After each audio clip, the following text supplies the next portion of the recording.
Hello, YouTube.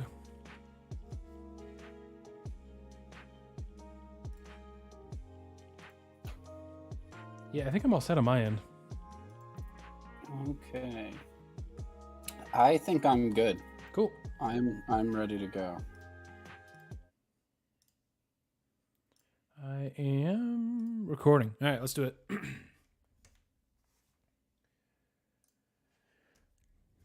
Welcome to the Fifth and Goal podcast. My name is Aaron. I am joined this week by none other than, wow, I just completely stumbled over my words. Take two.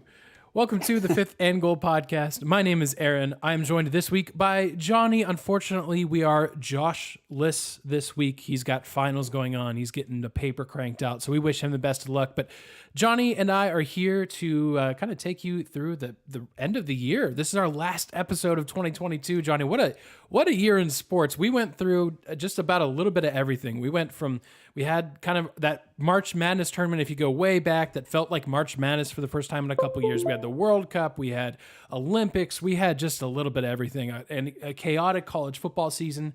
It's hard to believe that this year's already over. Yeah, and what a way to end it this weekend. I That's mean, for not sure. only just yesterday on Sunday, but Saturday was bizarre with those football games from the NFL to college football bowl games, and even that third place game with Morocco and Croatia wasn't half bad either. So, just another fantastic day. I forget about college basketball. Throw that in there too. Yeah. We had some fantastic matchups on Saturday for that. So just a full weekend. Great way to cap off the year. Yeah, well, let's get it right into it because obviously we talked with Abdul last week about Morocco. It didn't end quite the way he wanted it to, but at least from the Moroccan side of things. But he's a big Messi fan, and lots of Messi fans around the world are rejoicing today because Messi and Argentina didn't blow a 2-0 lead. Well, they did blow it, but they came through. They won it, a 3-3 draw, if you will, decided on penalty kicks. This game was absolutely insane. One of the best, if not the best, World Cup games ever. Johnny, break it down. What did you see? This was just insane. I was glad to see Argentina win. Not that France would have been fine too, but I love the fact that Argentina found a way to pull this off. Yeah, I mean, if you were watching this game, as almost a billion people across the planet are watching this game, you're watching the first half and you're like happy for Messi, but you're a little disappointed. There was rumors that there was a virus going through that French team this week, as has been many teams over there in Qatar. And so you're like, is that affecting them? They just look a step slow. They don't look all there. Clearly, they're not sleepwalking. It's the World Cup final. So you're like, what? Something's off. What's wrong? They go into halftime, and I will also say this: the officiating was pretty spot on, about as good as you can do in a World Cup. I know there was 3 penalty kicks in the run of play. They were all the correct call. Yeah. So we don't really need to talk about that. And credit to most media members. I haven't really seen a lot of critiques of those calls. I thought the officiating was actually quite good for the stakes and stage that game got to.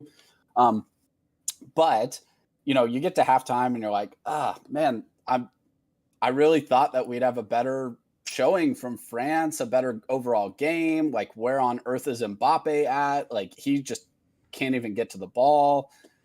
And then we get to about the 60th minute.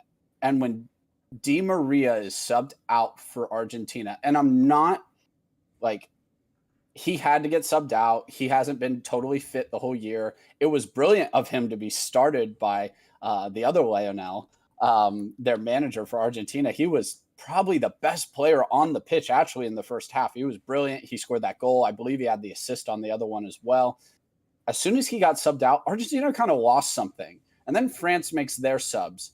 And all of a sudden, the momentum flipped. And all they needed was that spark on that penalty. Even when they got that penalty, France was not playing quite well. But it was the correct call. He got chipped from behind. Mbappe, I mean, credit to him. To make 3 penalty kicks in one game is incredible. And I know, like, excuse me, penalty kicks are something that should be somewhat a given, but on the same kick, on the same keeper in the same game is incredibly difficult. And Martinez, like, was playing mind games with everybody, and the only person it didn't get to is Mbappe. So credit to him. He was wonderful. That flipped everything. The energy was completely different. Obviously, Mbappe scores the second goal 2 minutes later. I mean, all it took was the PK, though, and the energy flipped. Yeah. It didn't take the second goal. The second goal hits, and now it's on. And it was a mad sprint the rest of the game.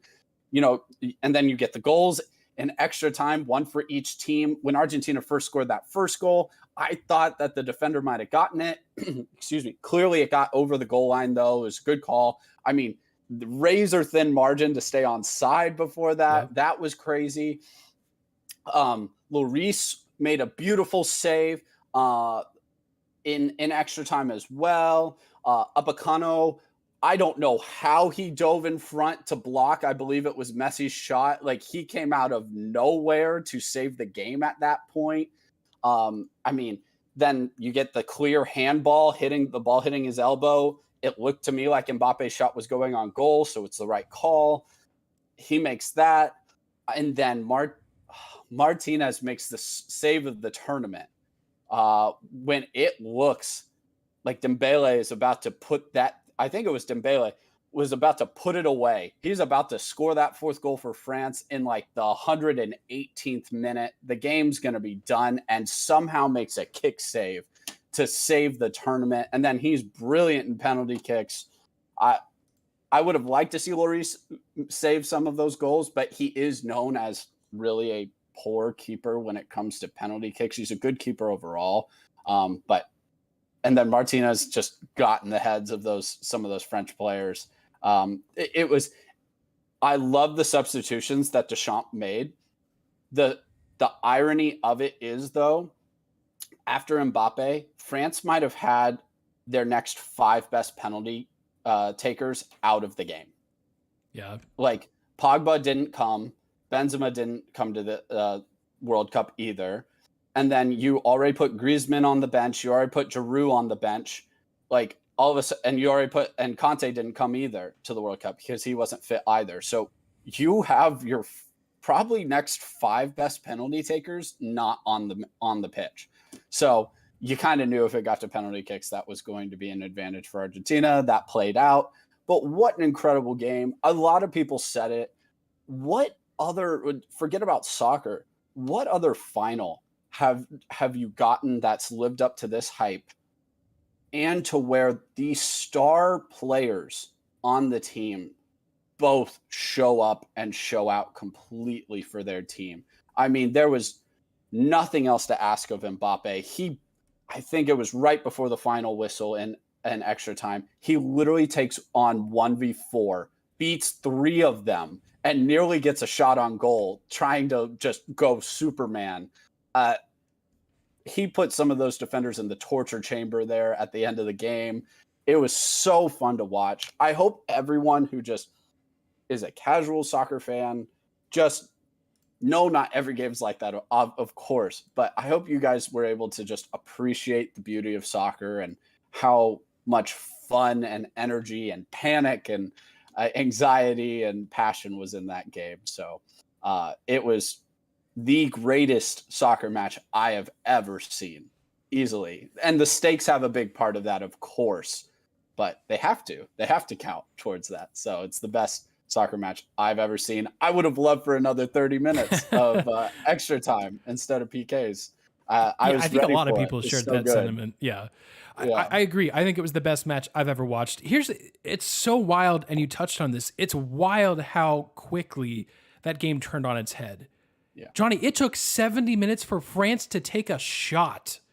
Not on goal. It wasn't even close. For France to take a shot took 70 minutes. And then, you're right, the PK, Mbappe scores in 2 minutes. Just wild. So it's cool. I thought really the result was about as amazing as it could have been, obviously, unless you're a France fan. But think about it, right? If you're a relatively casual soccer fan like myself, you get the awesome storyline of Messi finishing his career with that World Cup. On the other side, you have Mbappe putting up this incredible performance. You talked about going 3 for 3 on PKs, and I'm trying to don't hear this and hear that this diminishes what he did. I would, if you're looking for a basketball comparison, In my mind, it's like you're down 3 and you have to hit all 3 free throws to tie the game. And because roughly the percentage of making a soccer free kick and a free throw are roughly the same if you just look like statistically. So it's kind of the same, not quite, but if you're looking for something to compare it to, kind of works. If you're just looking at like sheer statistics, there's more to it. Sure. The World Cup's a little bit bigger of a stage than just your everyday. Maybe Game 7 of the NBA Finals is about the only thing you could compare it to. Otherwise, the pressure of literally billions of people watching is hard to. Really impossible to match. But yeah, just incredible. Also, let's remember that Mbappe is 23. Is that right? 22? Yeah. So this man's going to be around for a long, long time. And I don't think France is going anywhere as a result. They'll be right back into it. The fact that they even made it to back-to-back championships, I know Crazy. They wanted to win clearly. Even that, with all the injuries, we were kind of doubting them throughout this whole process because more and more injuries were starting to mount. They just found a way, and they got that close to winning it. But all that being said, with Argentina winning, with Messi, the only really vacant spot on his trophy case was that World Cup. Mm-hmm. Everyone loves to have the GOAT discussion. So, and that's certainly the discussion we're having today, the day after Argentina wins the World Cup. I'm personally, I kind of look at it this way. It's been Messi versus Ronaldo for a while. I think that's been solved. GOAT's a little bit harder because Pele and some other names like Ronaldo, not the Ronaldo of this current generation, but of the past generation, it's hard to compare. In a lot of ways, it's the whole MJ LeBron thing. What would MJ do in today's era? He'd be great, by the way. What would LeBron do in MJ's era? He'd be great, by the way. So I'm curious your take on this, though, because you followed this a lot longer than I have. I'm kind of the opinion like Messi is GOAT right now. Pele was GOAT back then, kind of the same way I treat MJ and LeBron. I don't necessarily get into it too much because you're comparing apples to oranges, even though they're playing the same sport. But I'm curious your take on this. Yeah, I think you're spot on with the Messi and Ronaldo take. And so I'll start with that. And I don't think any rational soccer fan that is not just a overly Ronaldo fan is even arguing it at this point. Yeah. I was always more of a Messi guy to begin with. I thought the one point in their careers where I felt like Ronaldo really took the lead was when he led Portugal to win the European Championship. And at that point, Messi still hadn't even won a Copa America with Argentina. They just won that last year. Yep. He had not been able to get any trophy internationally for Argentina until that moment. It was a major damaging part of his career and his legacy to say, I haven't won anything internationally with Argentina. And the Copa America is winning the South American Championship, if you will, for those of you who don't know. So he hasn't even been able to win that before last year. Ronaldo just won what could be argued a more difficult tournament in the European Championship. South America is also brilliant at soccer as well. So at that moment, I even was like, I guess I have to give it to Ronaldo right now. Here's the one thing. If you really watch and know soccer and you saw it was on display fully in this whole tournament. Messi not only finishes the chances, he's creating them. He is a creator. Yes. And now Ronaldo is a brilliant finisher. But you have to mold the team around him. You have to cater to him so much, not just off the pitch, on it, that it affects the whole dynamic of the team. I would argue one of the biggest reasons Argentina was able to finally get it done this year is because Messi fully bought into the system and fit as a brilliant centerpiece of the system. But the system was not created purely for him, if that makes any sense. So he was just an absolute, much like Luka Modric with Croatia. Croatia doesn't build, we have to funnel everything through Modric. It's just like, no, it happens to because he's brilliant. Yep. But we are not deciding who we put on the team because of him. We are not playing a certain play style purely because of him, where that is what would always happen with Ronaldo and his lack of defensive ability, where Messi is not big. He's 5'7", but you saw him. He's scrapping. He's in there clawing and trying to do everything he can, even on the defensive side. He's a very likable personality where I'd argue Ronaldo is not. But anyway, we don't need to get into that because that's really settled, in my opinion. Ronaldo's not going to really have another chance to even answer. And it was really a cap for Messi. Now, he might be playing in some Champions League finals if PSG is able to get there. We'll see. But that might have been the cap to his international career in a lot of ways. I do understand Messi's the GOAT. For our generation, absolutely. Absolutely. I have no argument. I get it. He's been brilliant. If we're talking all time, I still have to give it to Pele. Yeah. And that is just my opinion. There's some major things that are called into question, though. It's a much bigger tournament now for the World Cup than it used to be when Pele was playing. And so now, you have 32 teams. It's about to go to 48. And, back when Pele's playing, we have half of that many of the times, depending on the year. Now, but Pele won 3 times with Brazil. And Brazil is excellent talent at football. So is Argentina. Brazil, I would say, typically has a little bit more talent, but still, the term "the beautiful game" really comes from those Brazilian teams with Pele winning those 3 World Cup championships. It's much like that Michael Jordan of like, you want to be like Mike type of thing, where it somehow is transcending the game. It's almost redefining a piece of the game. And Pele did that. He made that beautiful dance style, beautiful version of soccer that Brazil plays. People believed in it when he was able to win those World Cup championships with those Brazilian teams, where before it was showboating and, you're not playing defense and you're not playing tough. And rather than that, now all of a sudden you have this brilliant player on the field and he's making everybody better.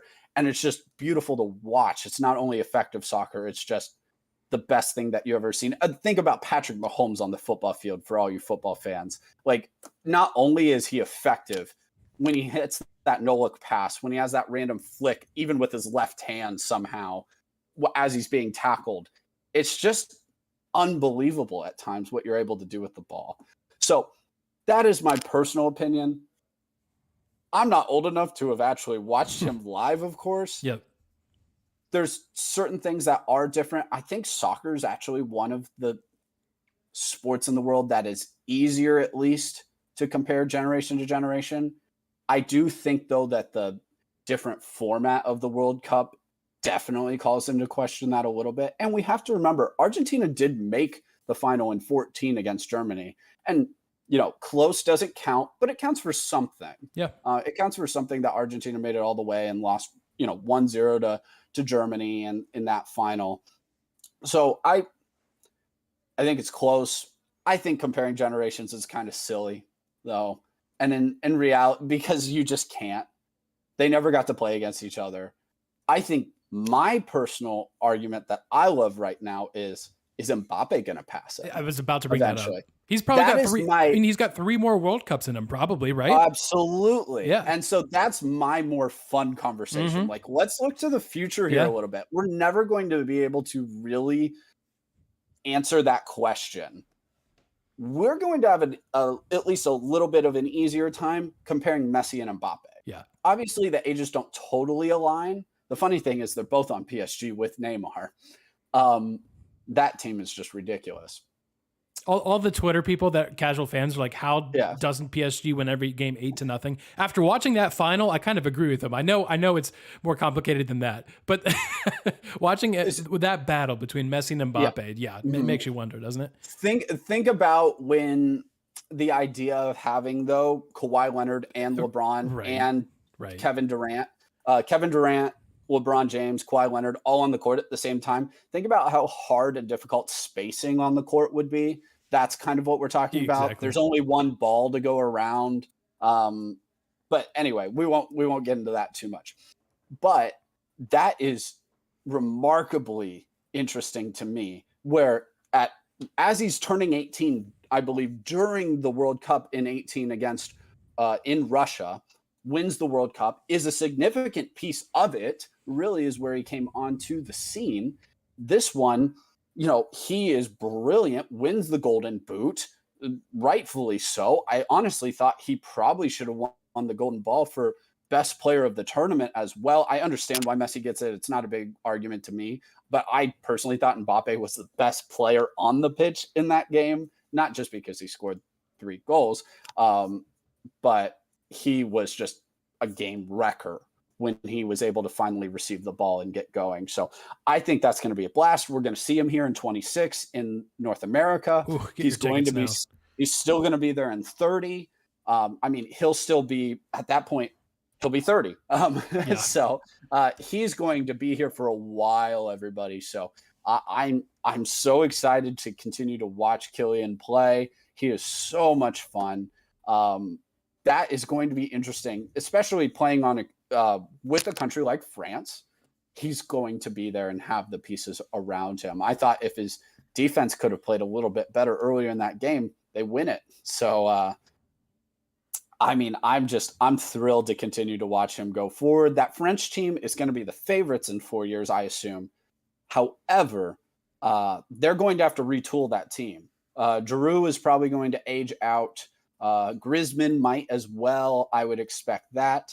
They're going to have to redo probably some of their defense. It wasn't good enough in this World Cup, but they have so much young talent underneath. So I'm not really concerned about who they're replacing. I'm just intrigued to see who does it for them. As an Arsenal fan, I'm really excited to see Saliba in the center back. He's been a great pickup for Arsenal this offseason. He'll probably be one of those centerpieces in the back. Fascinated. But again, if this was your first taste of soccer or you're a casual fan, I really just am going to push and encourage everybody. Like, I know it can be hard and difficult to find connections to European clubs. Find a U.S. national team member that you really enjoyed watching. Pick his club team, or you have one locally here in the MLS. Yep. Is it quite the same? No, but it's your hometown team. You have a connection there. Go cheer them on. You'll have a blast in the stands. Have you seen Buenos Aires and any of those videos? I can't promise exactly that in the stadium, but it will be a grand time. Please go to those games. The game's growing, everybody. I can't wait to see the television numbers. Oh my gosh. Yeah. It's pretty incredible. Johnny, I'm kind of taking the second route here. I talked about it last week, I believe. Like, had a tough time getting into, like, really tried to get into the Premier League. Just wasn't my thing. But MLS starting in March, I believe, with the crew back at it with a new manager. We'll see. I'm going to do my best. Again, new TV deal enables me to actually watch their games a little bit easier, and everybody else's. Yeah. So I appreciate that as well. One thing you mentioned, and I think it's worth bringing up before we move on to all the chaos of the NFL. I think in any discussion, in any sport, it's helpful to remember that the greatest of all time is not necessarily the same thing as the best of all time. I think LeBron is the best of all time, and I don't think there's a much debate in terms of everything he does on the court. An elite defender, maybe not an elite defender at this age, but what he's doing at this age, scoring, he's going to become the all-time leading scorer in NBA history. Really already is if you consider playoff points, which in my opinion should be the stat that we look at for who's got the most points anyway. He's already got that. Had that last season. His assist numbers are insane. Possibly the greatest passer to ever play basketball. And all the accolades and all that. Now, Michael Jordan may be the greatest of all. Now, I think there's certainly still a debate. I'm not necessarily saying one way or the other, but you talked about kind of the legend of Michael, be like Mike. If you consider all of that and how he really transcended the game, maybe he is the greatest of all time, if you consider everything that goes into it. Now, again, certainly there's an argument that Michael Jordan is also the best of all time, right? You can have these arguments, and I'm sure the same is true for soccer, like Pele, Messi, Mbappe when it comes time. It's going to be the same thing. But I think they are two separate conversations. Like, I would probably sit here and argue that Michael Jordan's the greatest of all time, but LeBron's the best of all time. Doesn't matter. Who cares what I think? But it's when we have conversations like this, when Messi does this historic accomplishment, it's a fun conversation to have because we get to celebrate his excellence. And I tell you what, that flick that he had for Argentina's second goal was just incredible. To start that break and that second goal, when it hit, you thought, oh my goodness, Argentina may run away with this. And it looked like they were going to through 70 minutes until the game completely turned on its head.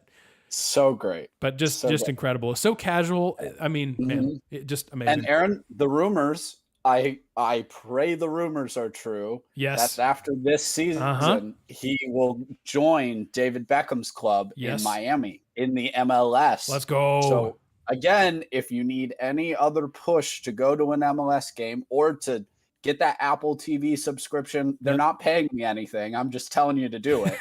Um, Yeah, not hashtag not a it sponsor. it's not a sponsor. They should be. Yes. Um, Go get that subscription when it comes out before this season. You'll be able to watch all of your games.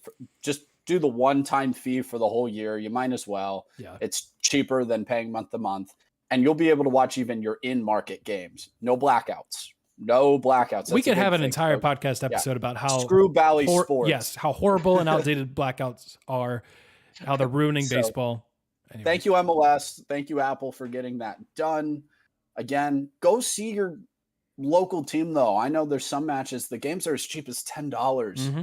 and usually as expensive for really good matches like $50. It's way more affordable than just about any other sporting event. And I promise you, those supporter sections are a blast. They're as close to a student section that a professional sporting event can get to. Yeah. Chanting the whole game, flags, dancing, just fantastic. You got to go. You got to go experience it. Yeah. Yeah, do it for sure. Did confirm the crew do host Miami. They also go to Miami, but they do host Miami. So I haven't looked into ticket prices. I doubt those are actually released, but that might be a hot ticket wherever Miami's playing. If that happens, oh boy, that's going to be fun. And might also demonstrate just the gap between European soccer and American soccer. If Messi's still playing in the form that we saw him play in the World Cup, like we've seen players, we've seen multiple top level household name players play in the MLS, mostly well past their playing career. So the difference wasn't quite as obvious. It's going to be real obvious. We'll see what Messi can do if that happens. That would be fascinating. All right. Not to be outdone, the NFL just decided to have the most insane week ever. So let's start with this Minnesota comeback. The Indianapolis Colts leading the Minnesota Vikings 33-0. Poor Matt Ryan. It's really not his fault. You would think if you give your team and a little bit, but Johnny, if you give your team a 33-point lead, there should not be a world in which your team loses that game. And that's exactly what they did. They lost 36-33. The Vikings looking really pushing towards the 2 seed most likely as the Eagles keep getting victories in the NFC. But that was insane. That was the largest comeback in NFL history, by the way. So Matt Ryan's been on the wrong end of the top 2 biggest choke jobs, I guess. Yeah. And the refs robbed him of 2 defensive touchdowns in that game too. Yeah, they sure did. Yeah. That's a little quick soapbox. Don't blow the whistle on a potential fumble. Let the play finish and then review it. It's very simple. Yeah, pretty rough day overall, I'd say, for NFL refs. The Washington-New York game, I'm not one that thinks that New York is, or really any NFL teams, getting the benefit of the calls overall, but gosh, made you wonder. Some of the calls going against Washington. Now, didn't hurt me as a Lions fan. If the Commanders do bad, that helps me. Lions, by the way, 7-7. They've won 6 of their last 7. They found a way to beat the Jets. Thank you, Zach Wilson, for being the starting quarterback on Sunday. That helped us out a bunch. So here's the deal. It's gone from a joke to a real scenario where the Lions could be in the playoffs. They're now 7-7. They play the Panthers on Saturday. Then they play the Bears. Then they play the Packers. I'm still convinced that the Lions are going to win their next 2 games. They're going to defeat the Panthers and the Bears. And Aaron Rodgers, with absolutely nothing to play for, is just going to beat the Lions for the heck of it, and it will knock us out of the playoffs.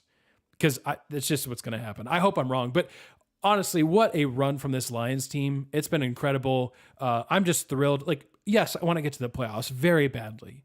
But even if it doesn't work out, the momentum that Dan Campbell's building with this franchise right now, with, again, I remind you, like I have every week, with some good draft capital that the Lions have, with a chance to grab a quarterback if they want, a chance to get a decent, hopefully defensive player late in the first round, the schedule's wide open. Also, Johnny, did you know there is a scenario, thanks to Sicko's Committee, of course, our favorite account on Twitter, that pointed out that there is a scenario where the NFC South teams all go 6-11, and somehow in tiebreakers, one of them would advance to the playoffs. 6-11. That's disgusting. Well, hey, if and I haven't looked at the schedule yet, so maybe I should be doing that instead of saying a hypothetical that I don't even know is Yeah, and actually maybe possible. that was already spoiled on Tampa, Sunday, but I doubt it because Tampa is currently 1 game up on all 3 teams.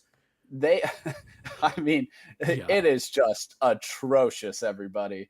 It is bad. Nobody's talking about it. Tampa should have beat my Bengals Yeah, how about that on comeback, Johnny? Sunday and just completely had a meltdown.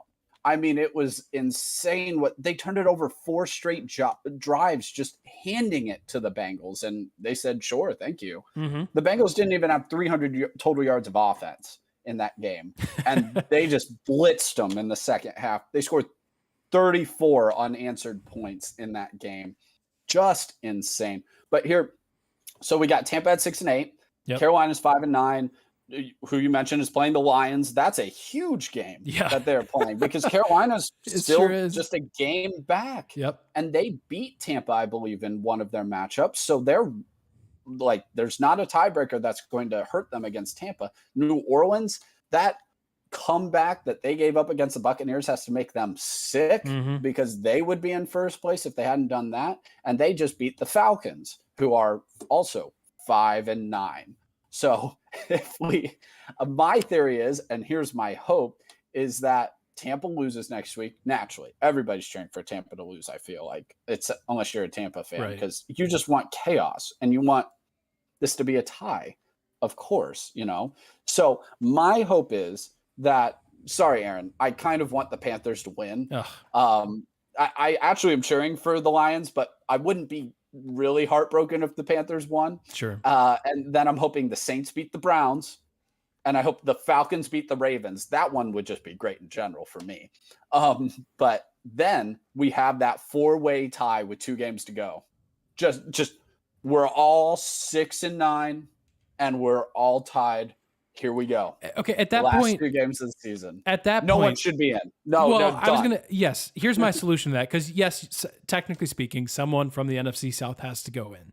But if they're all 6-9, you should punish them by making them play in a tournament of just NFC South teams. So figure out the tiebreakers, seed them 1-4 play, 2-3 play, make the winner play 2 additional games so they can get to 8 wins. That's at least a little bit more respectable. Make them 8. Well, let's see, what would they be at that point? 8-11.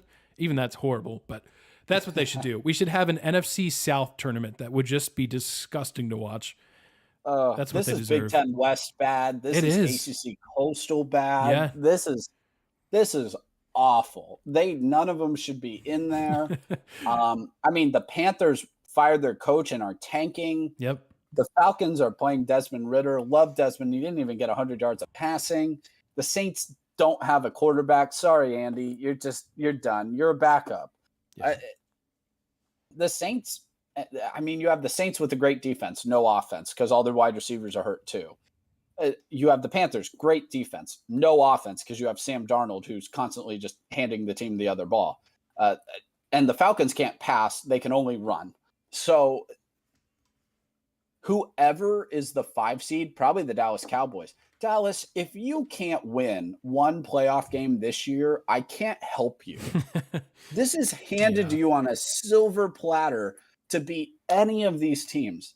There's no reason for it. It's funny, whoever the 5 seed is, the highest wild card spot in the AFC and the NFC, is sitting very nice. I know you have to go on the road, but you're either in the AFC playing Jacksonville or Tennessee, and Tennessee's just fallen off a cliff. I mean, Jacksonville's a game back. Jacksonville controls their own destiny, I believe. Wow. Because they get to play Tennessee. And then over in the NFC, you're going to play one of these NFC South teams. So the 5th seed looks like it's the Cowboys. I mean, this is just wild. It's wild. Like, it's important to get that 5 seed top wildcard spot if you're these wildcard teams, just to get to play them instead of getting to play Cincinnati or Kansas City or Buffalo if they drop off the 1 spot. So, I mean, that is just wild to me. Yeah, I don't know. Aaron, do you have any other takeaways from just stupid football? Yeah, I will say there is a scenario right now. The Lions win, the Commanders lose, the Seahawks lose. The Lions would be in a playoff spot if the season ended after next week. So if you wanted some context on how close they are, They're close. They're half game out. Yeah, they're right? real close. Half game out. Yeah, I believe so. Yeah, they're half game out because because the Commanders and Giants tied. Yes, that is correct. Yes. The only thing stupider than the NFC South was the Patriots' decision making on Sunday. What happened? Aaron, this is karma. This is karma for everything the Patriots have done to us. Yes. Honestly, I think this year in general is just karma. It's karma to Tom Brady. It's karma to the Patriots. For every lucky break that they've ever gotten, they weren't going to get a lucky break against them. They were going to have something really stupid happen to them.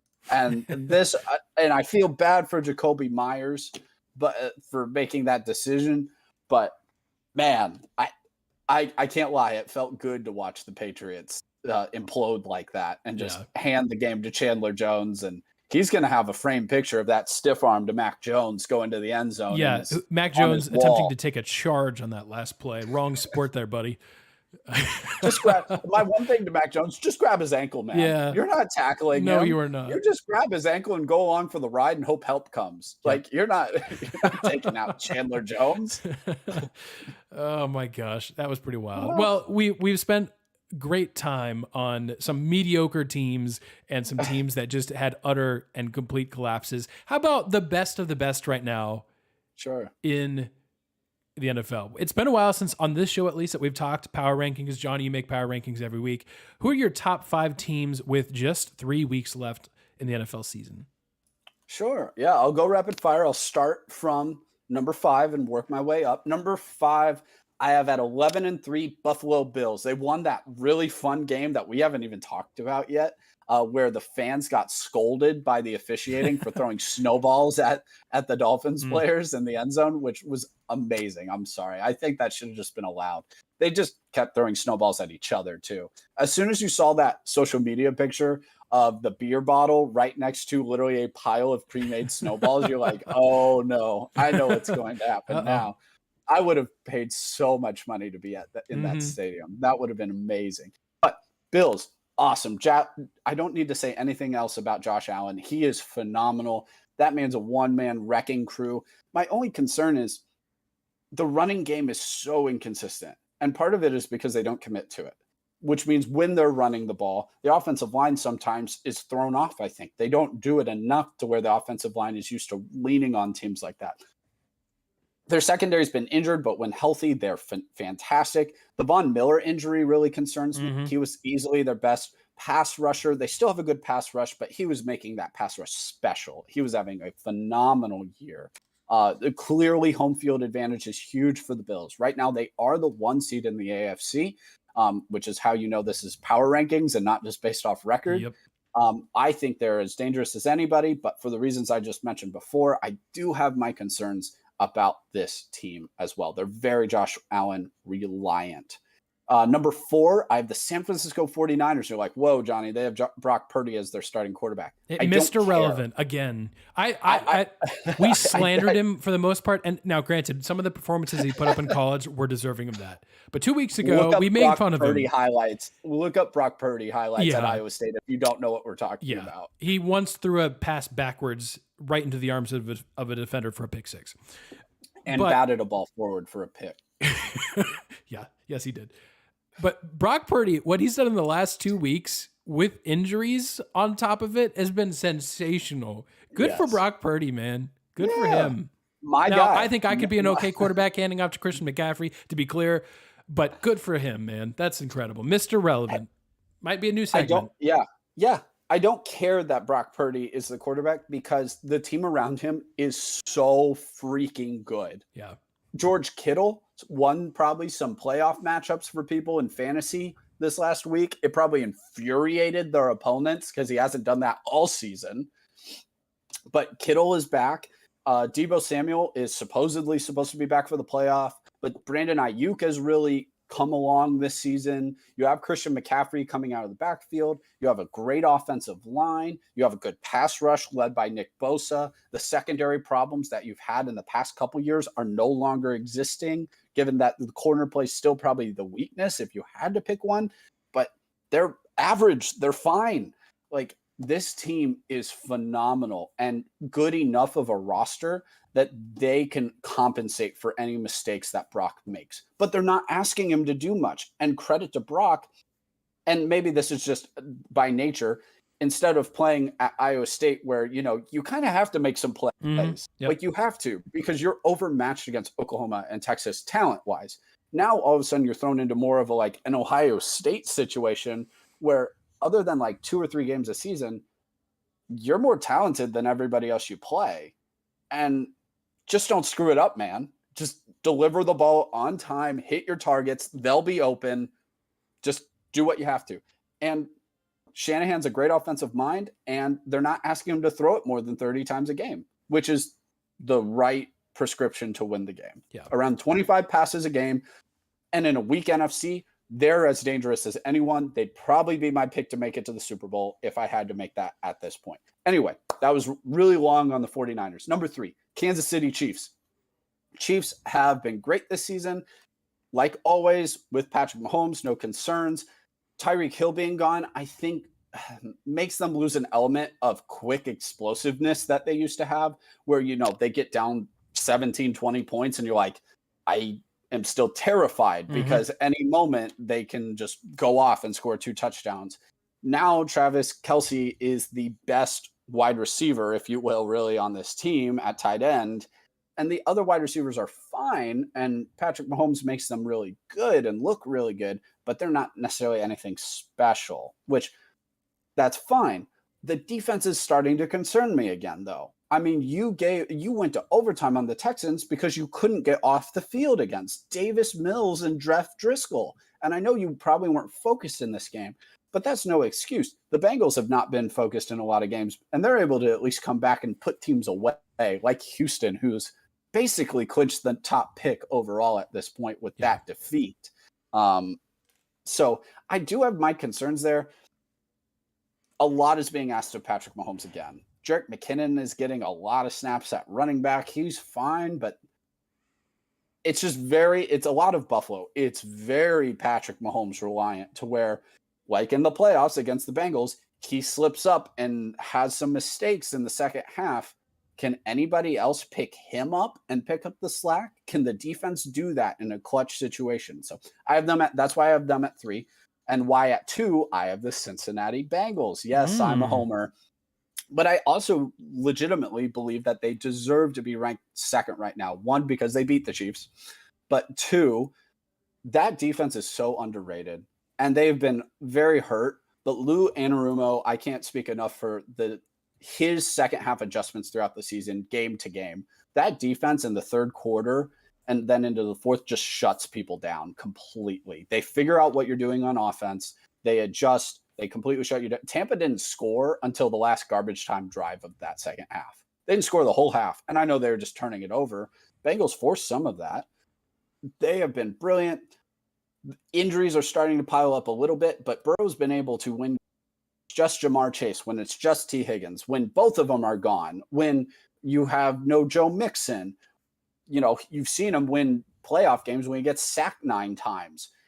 It just doesn't matter. The Bengals find ways to win games, and they're finding different ways to win games, which I think is critical. This was supposed to be the toughest stretch of their season. It still is, but they're on a 6-game win streak. Yeah. So I feel really, really good about the Bengals. They are just 1 game out of first place. So feel good about the Bengals. They have the Patriots coming up this week. And then lastly, I do have the Philadelphia Eagles. They deserve to be first right now. Yep. Now, little concern. News just came up that Jalen Hurts has a shoulder sprain injury, may or may not play against Dallas. Personally, I wouldn't play him, especially with Dallas losing this last week. The division's pretty much done at this point. Like, you have to lose out pretty much for Dallas to win the division, I believe. So I would rest him. I'm not risking that. There's no point in it. I think I love Jalen's leadership, his grit, this roster that has been constructed around him. The A.J. Brown trade is just absolutely brilliant. The running attack with Jalen Hurts running the ball with Miles Sanders is just fantastic. Nobody even talks about Devontae Smith on the outside because he's great too. So you have a great 1-2 matchup with your wide receivers. Again, very weak NFC. My one concern with Philly is they haven't played a lot of close games. And, at face value, you're like, well, that's great. They're blowing out a lot of teams. Well, yeah, the NFC is really, really bad. Yeah. What happens when you get to a playoff with a team that some of them have that experience, but your quarterback doesn't? Your wide receivers don't necessarily. Some of your key contributors don't actually have that experience of those crucial moments in the playoffs. Jalen Hurts is the one guy that I typically wouldn't worry about with that, but you don't know that. And this is me nitpicking. You don't know how you're going to react in those moments until you're in those moments. And so my one concern is when you're playing the 49ers and you get down, which Philly doesn't really get behind in games, you're down 10-0. How do you react as a team? Do you get desperate? Do you stay within your game plan? Are you able to weather the storm? I would just like to see that. You see the Chiefs do it. You see the Bengals do it. You see the Bills do it. You see the 49ers do it. I would like to see Philly do it. It sounds like, trouble in paradise type of thing. Like, oh no, you're beating. But I am curious in a very nitpicking way what that will look like from this Philadelphia team. Yeah. Well, I like those power rankings. Where do you have my Lions at, just out of curiosity? I have them at 11. Okay. They're right there. I respect it. Right That's a good ranking. That's a good ranking. I have them right at 11. I mean, I was thinking about them. I have them right with Baltimore's my number 10. Baltimore, I don't know exactly what to do with right now. Like, they're 2 games better record-wise than Detroit. Lamar is supposed to be back. And if Lamar is back, I still like them better than the Lions. Yeah.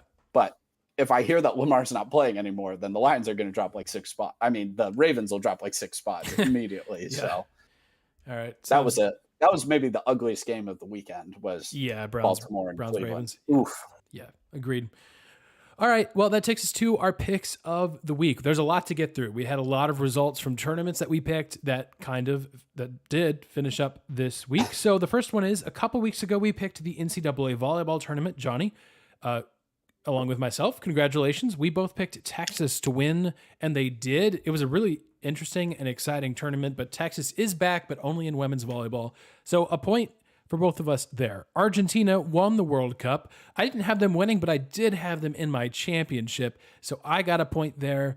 And then Fresno State won the LA Bowl. I picked that. Oregon State just stomped Florida in their bowl game. You picked that. Josh unfortunately picked Miami to beat UAB, and they were literally 2 yards short of doing so in the first bowl game this season. So he, unfortunately, through all of this, didn't score any points, which means there's a bit of a shift in our standings. I've jumped out to a lead with 52, and now tied for second, Johnny. You're right there, 47 points. Josh also with 47. So I'm maintaining my lead. I've been up for quite some time, but Johnny, you've been at the very bottom, and you are trending in the right direction. So soccer helps. It does. It does. Although I think I got the only point from soccer. So yeah, good for that me. One. All right. So it does mean that we finally need to make our picks for the college football playoff. We've been kind of putting it off because, no sense in picking it 2 weeks ago. Again, this is our last full episode of 2022. But before we get to the college football picks, there's lots of other bowl games out there. There's so many great titles of bowl games. So you've got the Potato Bowl, you've got the Mayo Bowl, you've had some historically great names of bowl games. Johnny, if you could sponsor any bowl game or name it anything, what would you pick? What would you name a bowl game if you had a choice? Maybe this is just me being petty. I just want to go back. Yes. I want to rebrand some of the ones back to their old ones. Okay. The Fiesta Bowl needs to be sponsored by Tostitos. I don't make the rules. Amen. That is just the rules of the universe. Also, the orange on the Orange Bowl, he needs to have his face again. Yes. Like, why'd we take his face away? What are we doing? Why'd we deface him? Yes. In the literal sense of defacing. Like, why'd we do that? I don't know. Why would we do that? Do you remember we used to be a proper country? To fill in where Josh would say that, we used to be a proper country. Yeah. Do you remember the one year the Fiesta Bowl was sponsored by Battle Frog? I hated it. It was the worst. Which is like a sponsor, like a Spartan race type of thing. Yeah. And of course, that was the year the Buckeyes were playing in it against USC, I believe. The Battle Frog. But yeah, that's the one I would do. What about you? So I've got a couple different ways to go with this. There's some people out there that had excellent childhoods like we did that would know when I said the Gridiron Grits cereal bowl, you would know exactly what I'm talking about. So if you know, you know. Congrats to you for having an outstanding childhood. The other thing I think I would want, you have the potato bowl, right? You've got the fries, you've got the mayonnaise bowl, Yes. you have a condiment. We need something though that's like, this is the main meal. We need the burger bowl. I don't care who sponsors it. Someone that's got the Burger King burger bowl. I think that's it. That's the one. And I don't actually like Burger King that much unless they sponsor us. Then I love them. The Burger King burger bowl. I think that's what I'd want. And that actually kind of makes me hungry for a burger right now. So anyways, that would be my pick, the Burger King burger bowl. So we'll make that happen. Maybe we'll do some big fundraiser at some point and we'll sponsor a game. Can you imagine the 5th and Goal burger bowl? That actually kind of works. The 5th and Goal burger bowl. That kind of works. It kind of does. I also forgot we lost the Outback Bowl. We did. Yes. We lost them. We did. There's no battle for what was it? Coconut shrimp or what was it? What was the other one? I think it was if the Big Ten won, it was free coconut shrimp for everybody. And if the SEC won, it was a free onion bloomin' onion. Yes. That was it. That we lost a treasure this year. Tragedy. We lost them. I won't realize it until January 2nd, but it'll hurt. There'll just be some disturbance in the universe that I'll feel. So just pray for me on January 2nd. I'll be in trouble. Or on the 1st if Ohio State does poorly. There's our segue back out of this long rabbit trail to the college football playoff, where, of course, we first have Michigan and TCU playing in the, we'll call it the Verbo Fiesta Bowl. It should be the Tostitos. Get it right, people. And then later on, we have Georgia and Ohio State in the Peach Bowl. We talked about this a little bit last week. We aired a special bonus episode where we did some bowl game previews. We did include kind of our coverage of the college football playoff. Also, everyone's talking about this, so I don't feel like we have anything great to say. I feel like we kind of feel the same way everybody does. So with that being said, I've got Georgia over Michigan. Here's a spoiler for you folks at home. Josh also has Georgia over Michigan.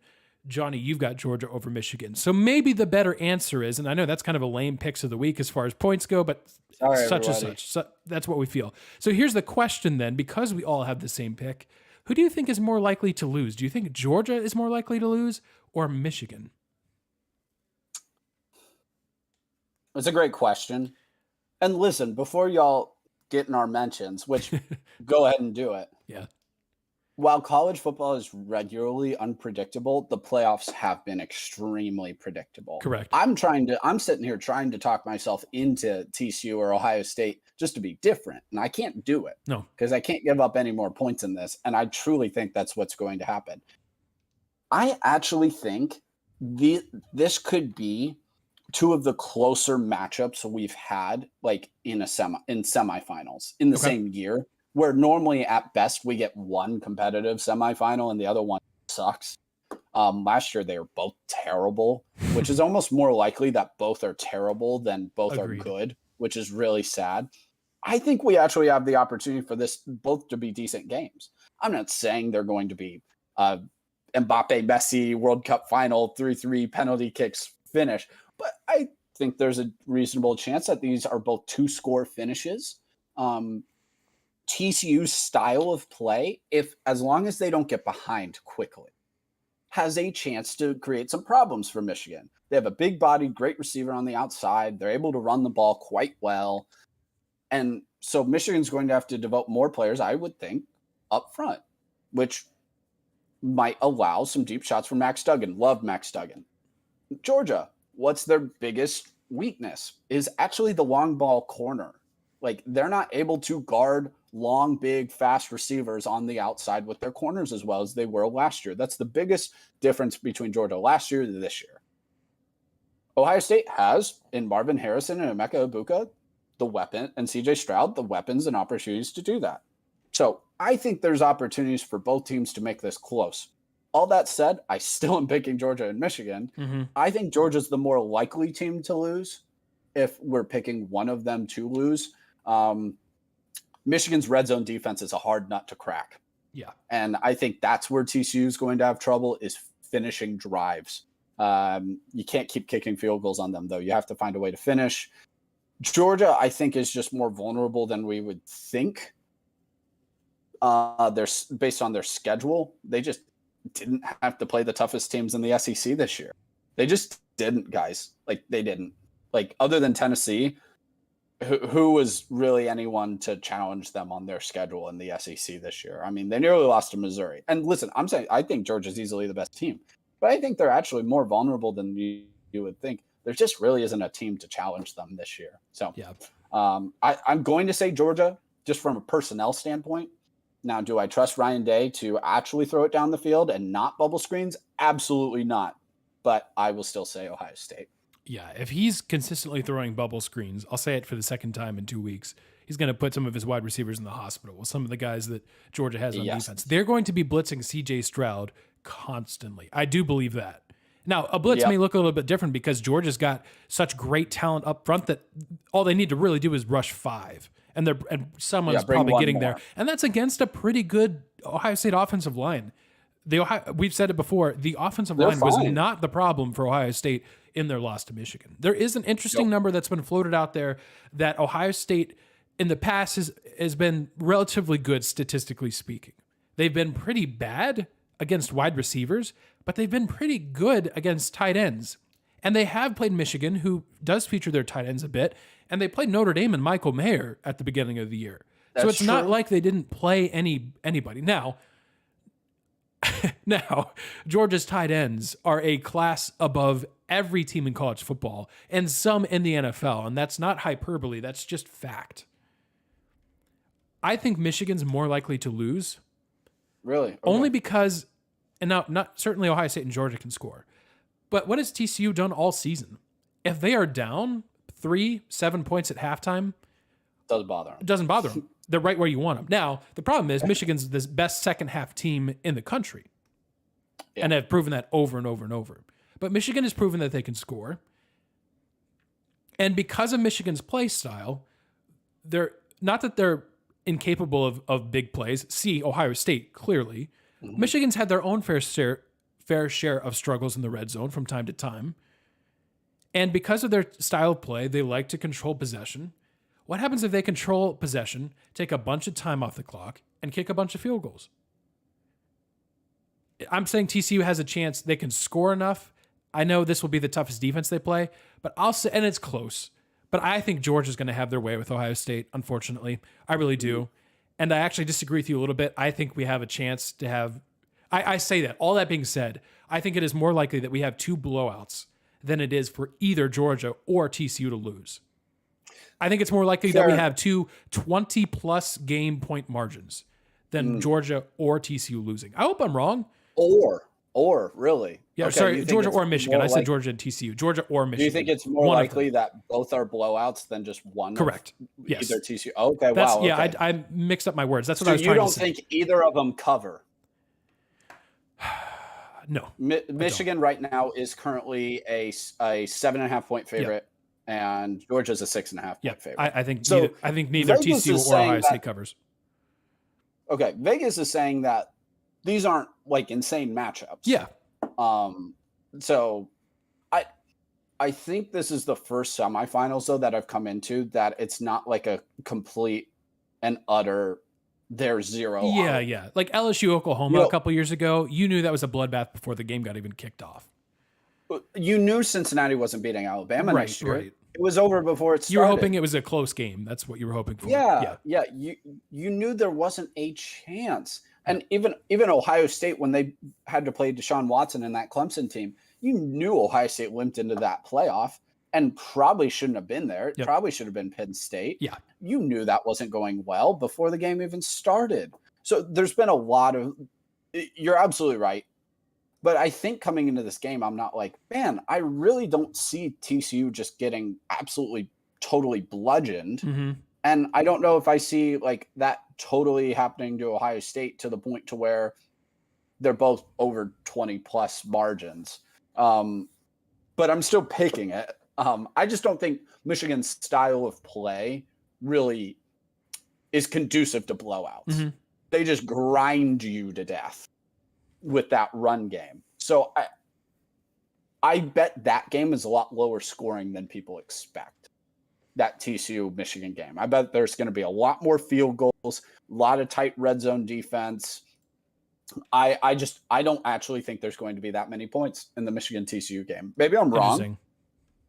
A shootout plays into TCU's hands more, of course, but I actually believe in both of these defenses enough. And it's just more of a Michigan. Their ideal drive is a 7-8 minute, 12 play. We ran it 8-time drive and just murdering the clock to where, well, you're just not going to beat teams by 30 points when you do that very often, unless you're just completely overmatching them size and talent wise, to where you'll have a big few explosive plays for touchdowns.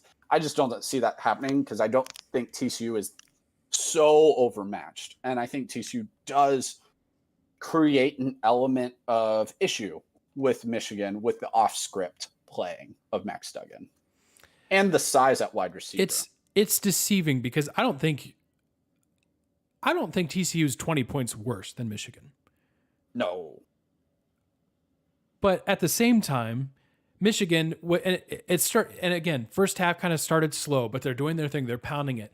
It rewards them in the end, where it's a close game throughout, so it doesn't feel like a blowout. But a reminder, 21-point victory in the Big Ten Championship, 22-point victory over Ohio State, 22-point victory over Michigan State in a game that was ugly, and it looked like they were giving the Spartans every opportunity in the world, and in some ways they were. Still won by 22. Penn State beat them by 24. So they do blow out teams. It's just not this. It doesn't look the same as Ohio State throwing it over the top every play. Because in that Purdue game, McCarthy throws for 161 yards. In a 52-17 victory over Rutgers, McCarthy threw 151 yards. Michigan State threw 167. Penn State threw 145. So it looks different.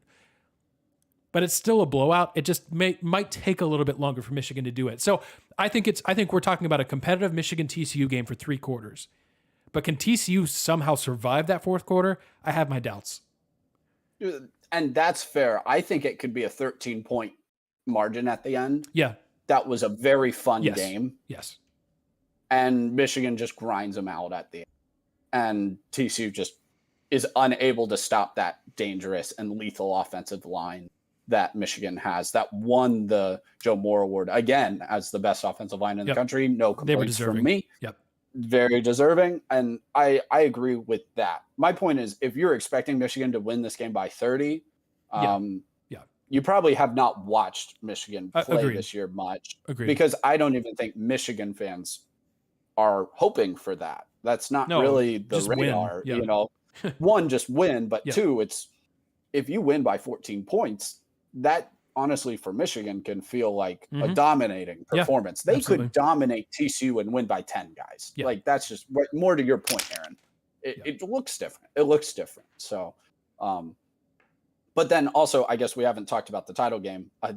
Georgia's just a better version of Michigan, guys. And what you just said also, like Stetson Bennett's, I believe, older than Joe Burrow. I think he's the same age as Lamar Jackson. Yeah. So, which he'd be older than Joe Burrow for sure. I don't know. They're all in that age range. Yep. Which is nuts. Yeah. JJ McCarthy has not been in this moment yet. And to your point that you just mentioned with his passing yards, more will be asked of him in that game. More will be asked of him. Because what did we came into that game and I thought that game might be the close one, out of the 2 semifinals last year. Georgia's a better version. With Jalen Carter on the defensive line, I know your offensive line's really good. You're not going to just be able to run the ball 40 times in that game. It won't happen. Yeah. JJ McCarthy will have to throw the ball up probably almost 30 times in that game. Like whether you want it to happen or not, and they will have to take shots, 4 or 5 shots successfully down the field to win that game. And that doesn't mean 4 or 5 touchdown passes. That means 25, 30, 40-yard passes that are completed to spread the defense out. And I just don't think that they're capable of being able to do that consistently against that Georgia defense. Georgia won't have to blitz a ton to get pressure at all times on JJ McCarthy. Now, he's not a sitting target like Cade McNamara, so I don't think that this gets as ugly, especially as quickly as it did last year's matchup. But I still think Georgia wins by like 10 points. Yeah, I agree. I think if you're Ohio State, if you're not winning at halftime, it's over. I don't see any way that Ohio State's coming back against that defense. You have to be probably up 10 at halftime to score enough, find a way, get your defense to get some stops, find a way to get Stetson Bennett under pressure. I think he's one of his most underrated attributes is his ability to get out of the pocket and make plays. He's not going to burn you for 50 yards downfield like some of these other quarterbacks might. But he's able to get out of the pocket. He's able to make throws. He's able to pick you up the necessary 5 or 6 yards. So that's going to be the task, I think, if you can get JTT and some of these other guys to actually get some pressure on Stetson. We'll see. But without blitzing. Well, yeah, exactly. Because it's going to have to be without blitzing but you're right, Aaron. He's not going to, it's 4th and 25, scramble around and make some insane play. No, that's not Stetson. 3rd and 3, everyone's covered. An unblocked blitz comes up. He makes the corner miss. Yep. He picks up exactly 2 yards. Chains keep going. Yeah. It's maddening. But that's what Stetson does. He does exactly what is needed of him in that offense. Yeah. Doesn't make a lot of mistakes. Takes care of the ball. Nope. He's a great leader. The guys around him in that Georgia locker room love him. So good for him. I think he's got a chance to get another natty here in a couple weeks. Obviously, we will be back in time to talk about the results of these semifinals. We'll give you the championship. That'll be our next episode to kick off 2023. All right. It is time for the last What We're Following of 2022. It feels wrong that Josh isn't here for that, but that's okay. I know. We'll get some Chessheads updates in 2023, so we'll skip his part of the podcast. Johnny, the World Cup was obviously pretty amazing. Mm-hmm. And maybe you're sitting there at home thinking, man, I kind of wish there was a World Cup for every sport. Now, football wouldn't really work because America would just, that kind of football, America would run rampant most likely, and that could get a little ugly. There's technically basketball. You've got the FIBA World Championship, but if you notice, not a lot of the premier players play for USA. Heck, they don't even always win. Spain won it with the Gasol brothers last, I believe, with Mark, and I think Pau was even playing on that. Anyways, doesn't matter. Basketball's it happens, but no one's super interested. But starting in 2006, baseball said, let's try our hand at basically the World Cup, and they have, and it's back. The World Baseball Classic is coming back in March. It's basically the World Cup, but for baseball. It got postponed by a couple of years due to COVID. But it's exciting if you just like baseball like myself, if you're a big baseball fan, it's exciting to have some really cool baseball in March rather than watching spring training, which I'll do from time to time just to make sure I'm up to date on all the rosters and all the news happening. We get some really good baseball. And it's really good because basically every single top player is playing in this tournament. I'll give you the U.S. roster heading into this tournament in a couple months. And by the way, this is not the best roster constructed. The Dominican Republic has, and I don't have it pulled up, but their roster is superb. But here's the list right now. It's up to 23 players because Paul Goldschmidt and Clayton Kershaw just announced that they're going to be on this roster. So your catchers, JT Realmuto, Will Smith. First baseman, Pete Alonso, Paul Goldschmidt. Trevor Story's going to play second. Nolan Arenado, Bobby Witt, a young kid from Kansas City. Tim Anderson, Trey Turner at shortstop. Your outfield consists of players like Mookie Betts, Cedric Mullins, Kyle Schwarber, Mike Trout, Kyle Tucker, and you've got a pitching staff of Merrill Kelly, Nestor Cortez, Kyle Freeland, Brady Singer, Adam Wainwright is also on this list, Logan Webb, and Devin Williams, and yes, Clayton Kershaw just got added to this list. So it's a lot of fun. It's going to run from March 8th to the 21st. It's expanded from 16 to 20 teams, so we kind of have the same format where you get a group stage. There's 4 groups of 5 teams. There's games taking place in Miami, Phoenix, Tokyo, and Taiwan. So some really, really fun baseball being held.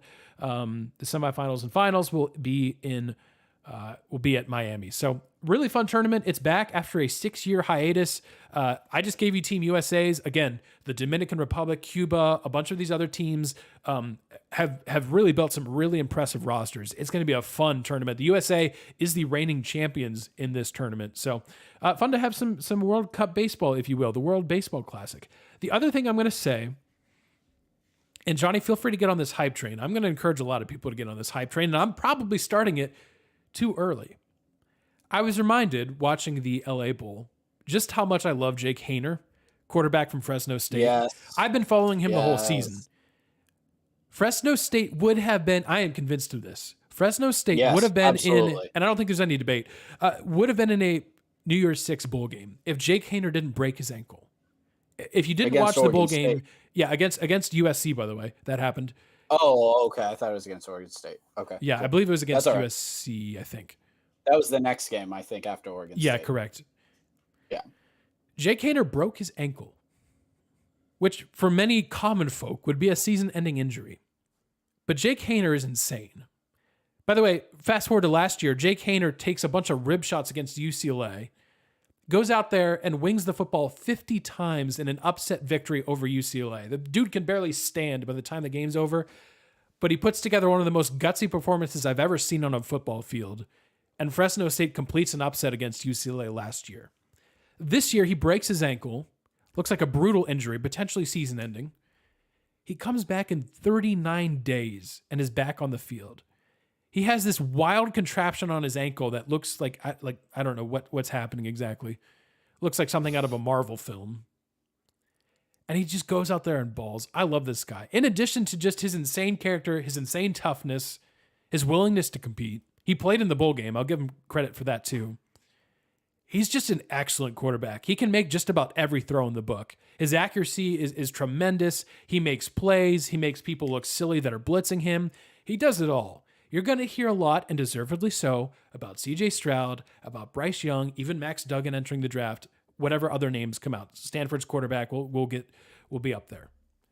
I'm convinced that when we look back at this in 10 years, and I'm doing this at risk of sounding like an idiot because I'm making this projection way too early. I'm convinced, Johnny, that in 10 years, we're going to look back on this draft and Jake Haener, depending on where he goes, I'll give that caveat because if he goes to somewhere like the Texans, poor guy, there's no hope. If he goes to a relatively stable franchise, I think Jake Haener will be the best of all quarterbacks in this class when we look back in 10 years. I think he's that good. I'm that high on him. I'm here. I'm leading the Jake Haener train. I kind of hope the Lions draft him. I don't think they will because they're probably going to take a quarterback in the top 5 that's not going to be named Jake Haener, and that's okay. But, I love me some Jake Haener. I hope he goes to a good situation, ideally a situation where he doesn't have to start on day one. But I think this kid can just ball, man. He's so good. He's so much fun to watch. So all aboard the Jake Haener train. We're taking off from the station. We're going to keep it rolling through April when the NFL draft happens. He's announced for the NFL draft. He's headed there. So there's my spiel on a way too early prediction for a rookie that hasn't even been drafted yet. Hey, let me hop up right on that train. I have been on the Jake Haener train from last year as well. Let me also just a quick note on that. They're 1-4 with a loss to UConn without him. He comes back. And mind you, 2 of those losses, one is on the last play of the game to Oregon State, the last play of the game where, he's on the sideline. And you saw what Oregon State just did in their bowl game, by the way. Yes, and he's on the sideline and can't do anything. And he had Oregon State and that volatile defense beat, which was incredible. Yeah, they beat the heck out of Washington State in their bowl game and Jimmy Kimmel Bowl. That was awesome. It was awesome. By the way. That was just all kinds of weird and fun. 1-4. Rattle off 9 wins in a row, including beating Boise State in the Mountain West Championship game to play Washington State.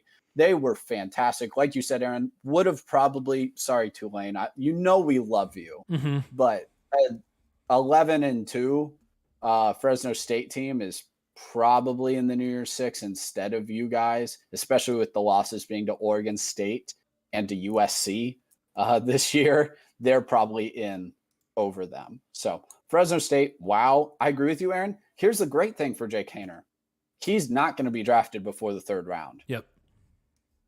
best thing that could possibly happen to a player, honestly. He has a way better chance of going to a good situation, low expectations. Could be great. I hope he goes to a place like Detroit, like Seattle, that has a veteran quarterback in front of him, has talent around him on the rosters in not very tough divisions. So I'm with you. I hope he goes to one of those spots. Please stay away from the AFC North. Yeah. We don't need that here. I love the kid. He will be a steal for the draft. So all of that said, what I'm going to talk about, because I feel like we didn't talk enough about bowl games in this podcast. There was just so much going on. Yeah, there was. We mentioned the Cheez-It Bowl. They get Cheez-Its dumped on them. Duke's Mayo Bowl, mayo. Idaho Potato Bowl, French fries, and then the normal Gatorade bath. That's what normally happens. I would like to say that I think every single bowl game has an opportunity to use something other than Gatorade or water. Yes. And let me give you some examples. So, first off, we have the Lending Tree Bowl. This is an easy one. Where's the Gatorade bucket full of money? I mean, come on now. Like, that's not even that expensive. Just $1 bills. We know these players are getting it anyway. Let's do it. Cricket Celebration Bowl, that either should be actual live crickets or cell phones. Yes. I think either one would be fantastic. Easy. Myrtle Beach Bowl was just played today. Sad tears for UConn not being able to pull that one out. But hey, you made it. Good job, UConn. It was good to see you here. Sand would be wonderful. Just a Gatorade tub of sand. That would be fantastic. You can mix some sunscreen in just to have a different consistency than everybody else. That actually would be. Sunscreen would work too, Aaron. That's a great point. Great point. Quick Lane Bowl. Tires. Just little toy cars or tires. That'd be fine too. Or the little like Hot Wheels. Yeah, Matchbox cars. Would be fun. Of course. Yep. Yeah, why not? That would be great. Or oil, motor oil. Is that an option for the Quick Lane Bowl? Motor oil. There we go. That's idea. The obvious one. Can't believe we didn't think of that. It took us this long. And then my favorite bowl game, the San Diego County Credit Union Holiday Bowl. That can either be, there's no more poinsettias, so we can't do that. But I mean, credit cards. It could just be full of credit cards. Just dump it on. Tax papers, easy. If you have other ideas, like I think the Valero Alamo Bowl should probably just be Texas barbecue sauce. Why? I don't know, but it should be. Why don't we have barbecue sauce poured on anybody in any of these I think bowl it's games? that or it's confetti, and the confetti just reads remember, and that's all it is. Ooh, that would be good. I like that one too. Yeah. Also, Tony the Tiger Sun Bowl. Why is it not Frosted Flakes? Yeah. That's one I can get actually angry about. The rest of these take a little bit of imagination. That one's easy. But we got to get barbecue on here somewhere. Yeah, you're right. Most of these bowl games are played in the South. Just the Texas Bowl. Yes. There we go. Or even the Frisco Bowl could even do sure. it. I mean, this is easy. So come on now, everybody. Let's get this done. Capital One Orange Bowl should just be orange juice. Some of this is just too easy. I'm just going off the top of my head right now. Why is the Sugar Bowl just not a bucket of sugar? Correct. Johnny, when we sponsor a bowl game, then we'll it's not going to be Gatorade. It's not going to be. Just mix it up. Yeah. We'll do different thing every year. The coach won't even know. Yeah. Players might not even know before they dump it on their coach. Ooh, that's true. Maybe when they pick it up. I think in the science community, they call that a double blind experiment. Ooh, no one fact check me at all. Please don't. But that is my rant, and I think everyone would wholeheartedly absolutely agree. love that. Yes, wholeheartedly agree. All right, well, guys, this is a wrap on 2022. The show is over for 2022. We'll head into 2023. We'll call it season 3, even though kind of we called this season 2. Kind of, it's not really, but anyways, we're excited to see you guys in 2023.